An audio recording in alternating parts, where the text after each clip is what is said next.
Le ministère américain de la Justice et 15 États déposent une plainte contre Apple pour abus de position dominante. Les accusations portent sur des pratiques anticoncurrentielles, notamment des restrictions contractuelles et des frais imposés aux développeurs. Selon le ministère, Apple aurait maintenu sa position dominante en dégradant les produits des concurrents et en limitant l'innovation. Des exemples concrets incluent les applications de streaming et les montres connectées. Apple affirme se défendre vigoureusement contre ces accusations, arguant que le procès menacerait son identité et son modèle commercial. La coalition for App Fairness se réjouit de cette action, soulignant son impact potentiel sur la concurrence et les consommateurs américains.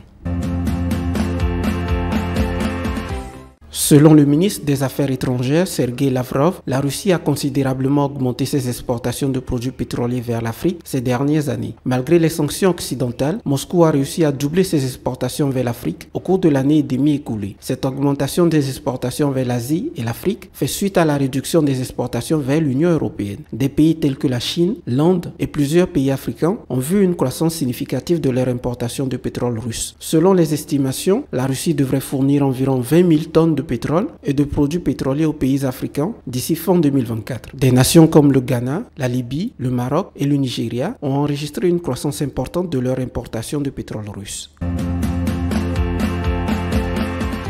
L'Union européenne vient de prendre une mesure drastique en interdisant les portefeuilles cryptographiques anonymes pour les paiements en crypto-monnaie. Cette décision s'inscrit dans une série de lois visant à lutter contre le blanchiment d'argent sur tout le continent. La nouvelle réglementation concerne également les transactions en espèces dépassant les 10 000 euros et les paiements anonymes en cash dépassant les 3 000 euros. Cependant, les portefeuilles autogénérés ne sont pas touchés par cette interdiction, mais les paiements en crypto-monnaie seront plus difficiles pour les commerçants. Certains experts craignent que ces mesures n'affectent la liberté financière et les droits humains, tandis que d'autres doutent de leur efficacité dans la lutte contre la criminalité. Une tempête dévastatrice a frappé le sud-est du Brésil, notamment l'état de Rio de Janeiro, faisant au moins 12 morts et laissant des milliers de sans-abri. Les équipes de secours brésiliennes sont mobilisées dans des conditions difficiles pour aider les victimes. La tempête a provoqué des inondations massives, notamment à Petrópolis, où 4 personnes ont perdu la vie dans l'effondrement de bâtiments. Le président brésilien a souligné l'impact du changement climatique, des quartiers entiers sont sous les eaux et des véhicules ont été emportés par les courants. La situation est qualifiée de chaotique dans certaines régions, avec des risques persistants de glissement de terrain. La tempête, causée par un front froid, intervient après une vague de chaleur record dans la région. Les services météorologiques prévoient encore des précipitations intenses dans les jours à venir.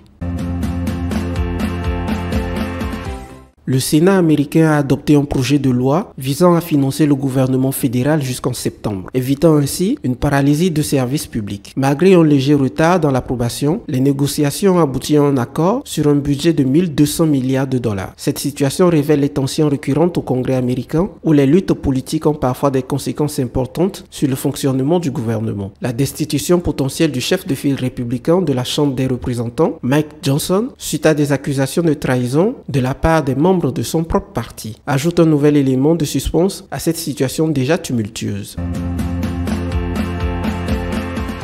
Dans une volte-face surprenante, les Houthis ont attaqué un pétrolier chinois malgré leur promesse antérieure de garantir la sécurité des navires chinois traversant le canal de Suez. L'attaque a eu lieu à environ 23 000 nautiques de l'ouest de Mocha, mais aucun blessé n'a été signalé. Cette action soulève des questions sur les assurances de sécurité dans la région et met en lumière les tensions croissantes entre les Houthis et les forces internationales. Avec plus de 50 attaques contre des navires signalés depuis l'automne dernier, les réponses américaines à ces attaques sont jugées inefficaces, avec des appels à une coopération internationale plus étroite pour contrer les Houthis et leur soutien présumé, l'Iran.